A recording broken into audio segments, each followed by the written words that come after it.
when I will break down in tears. So if you are that person or persons, please start your stopwatch right now. What an honor. You know, I must say that, whoa, we're about 2 seconds in.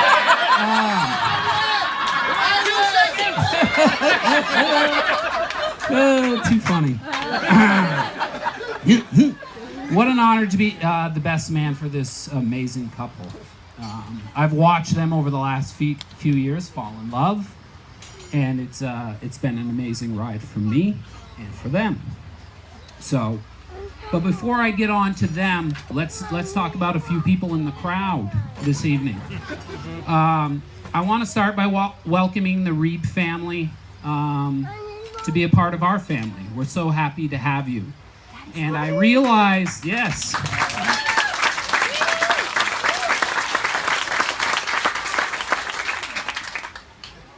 I knew this family was going to be pretty cool when I started to analyze the name. I really dug deep here. You know, oh yeah, of course. Dutch and German origins. Okay, not bad, not bad. From the German name for pet, repo. Okay, cool. Who doesn't love a pet? And then it hit me. It hit me like a ton of bricks. We're listening to Daddy. Reeb backwards is B-double-E-R. Beer. Now, who doesn't love a good beer? Right? Who's with me? So if you have one handy, let's raise a glass for the Reeb family or the beer family and take a sip. It's good stuff. Plenty of left where that came from, folks. You know, so we hope that you enjoy Vermont and your time here in Vermont as much as we do. We love this state. We hope you enjoy your time here. Welcome to the family. Before I move on to the bride and groom, I want to talk about two people that...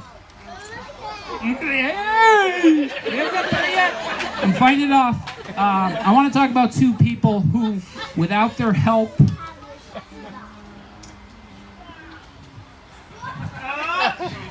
I'm not sure if this young man is up here. And, here they come. Oh, boy! But really, there's two best ladies in this audience that deserve much more than I do being up here. Let's get it together, Spanks. So first of all, everyone's favorite aunt in the Sturgeon clan. Oh, everyone's favorite aunt in the Sturgeon clan, Oregon, Dallas. Calm down, Thomas. Everyone's favorite aunt in the Sturgeon clan, Molly. Come, stand up. Take a stand up. Stand up.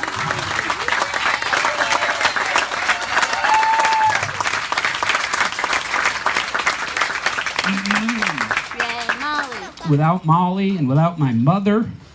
Stand up, Al.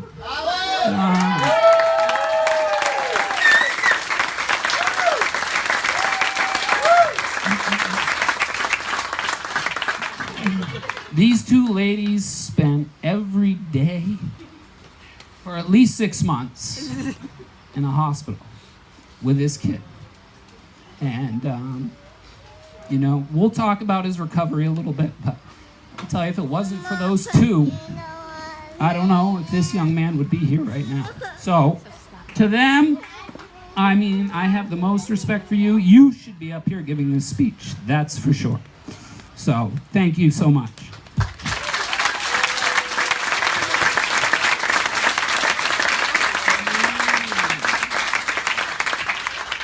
All right, let's get to some humor here, Spanky. All right, Bree, welcome to the family. You have been nothing but a wonderful influence on Miles, opening up his eyes to new possibilities. She even took Miles to live in Germany for a stint. Germany. When a sturgeon leaves Georgia, Vermont, it's a big deal. But Germany? Oh my God, we didn't know we had our hands full. Whoa. Too funny. I'm so happy that you've given Miles this gift of adventure. Your big heart, easygoing attitude, an amazing laugh, one of the best laughs around, has been a wonderful gift to Miles and our family. And I, for one, am proud to call you a sister. So welcome aboard. It's a crazy family, but we're happy to have you.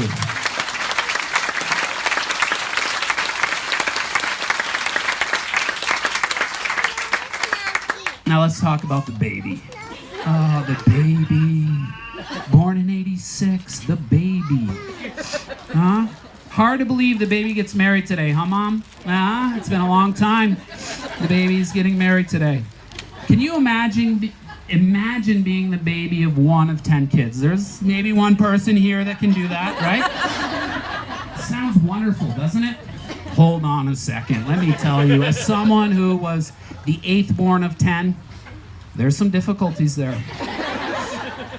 Can you imagine 5 older sisters? You know what that means? 6 mothers. 6 mothers, okay? One's telling you bunny ears when you're tying your shoe. The other one, elephant ears. One knot is enough. No, double knotted at all times. It gets confusing. 6 mothers, your whole life nagging, telling you what to do, when to do it. That is difficult. 3 older brothers willing at any time to destroy you in a video game, to destroy you in any athletic event that comes up. Can you imagine being the baby? Oh, it's a life of punishment, I tell you. But through it all, Miles has taken it like a champion. He learned to live with it, because that's what you have to do. You take it and you live with it. And he has always stayed true. He's never given up. And as we all know, that never give up, always keep fighting attitude certainly helped him out, right? When his accident came, I went and saw him, and for the first time, I thought, there's no way this young man is walking out of this room. His body was as swollen. He looked like Raj after a chest day. I mean, his body was so swollen from head to toe. It was unbelievable. He was cut open, his chest, his arm, his leg. It was really a miracle that he made it out. And, that attitude of never give up, always keep fighting, really helped him and helped us, keep going. So, I realized through that, he had some successes. He learned, believe it or not, to talk again. He learned to walk again. And you think about that today and you're like, well, where would I be when I was 18 or 19 years old and I had to learn to do all these things once again?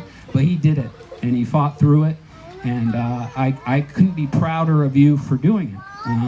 It was quite an amazing comeback, and for that, I've always been very proud. But it wasn't, yes, yeah, let's hear it.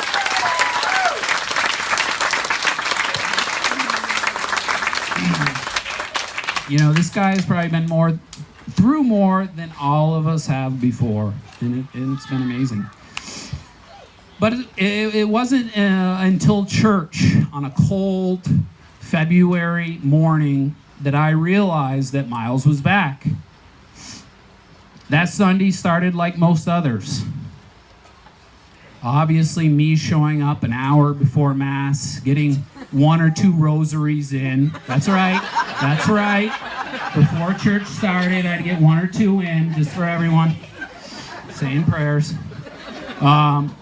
Everyone else in the Sturgeon clan, obviously 10 to 15 minutes late, with the only seating being front row. So they had to scurry in and take their seat. But at the end of the day, at that Mass, where am I here, folks? At the end of Mass, Miss Carpenter got up to read church announcements. At one point, she mentioned that the Giants and Patriots were playing in the Super Bowl that evening, and that all should be rooting for the Patriots. Well, there was only one person brave enough to do the right thing after this one-sided, dare I say, biased announcement in the house of the Lord. Miles let out the loudest boo for all in church to hear. At that point, I knew my brother was back, and Miss Carpenter would never bring sports into church again. Now, for those of you keeping score, the Giants obviously went on to win that game, as is tradition. So, hey, you know. After that, Miles would later walk across the stage to receive his diploma at UVM, a goal that he had set forth before his accident, a goal that, you know, quite honestly took a little longer than most had thought, but, you know, I know that I had never been prouder that day until today. And, you know, I know Mom and Dad, well, Mom and Dad from above are very proud of you and who you have become, and are ecstatic with who you have chosen to spend the rest of your life with. You've picked a winner. In life, when it comes to marriage, that's the most important thing. You pick a winner, you pick a nice girl, you pick a good girl, and you have done that. So I'm proud of you today. To finish up, and believe me, this is it, the great poet M. Joseph Sturgeon once wrote in 1979, true love, now this is a little different than Father's speech earlier, or his sermon, should I say, earlier today. I should know that when I'm saying all the rosaries. True love is spending one day getting married and the rest of your life feeling glad that you did. So that's the important part. So raise your glass to Bree and Miles in a lifetime full of feeling glad. Thank you so much for coming. Cheers to the wonderful couple.